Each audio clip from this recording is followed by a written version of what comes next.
তোর তো সুন্দরী লাগতেছে। তো তোর একটা কথা কই, তোর আফারে কইস না, হ্যাঁ? তোর এমনিতে যা লাগে টাগে আর কি ওগুলো আমি দিব, মনে সমস্যা নেই, হ্যাঁ? ইয়া, তোর দেখে আমার খুব মন চাইতেছে তোর সাথে সেক্স করতে। কি করুন? আশা জানলে ম্যাডাম জানলে আমার কাপড়টা বাইক করে দিন। না, জানবো না, বলবো না, তুই বলবি না, আমিও বলবো না। না, আপনি একজন আমার স্যার, আপনার বাসায় আমি কাম করি, আমি একজন কাজে ছিলি, আর এরকম বিষয় কিভাবে কি হয়?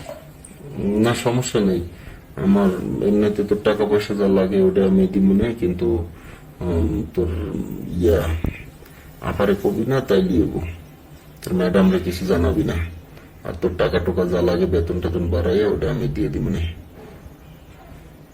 আবার আমার কাজটা বাইক করে দিবেন না তো? না না, কাজ বাইর করে দিব না, আমি আছি না।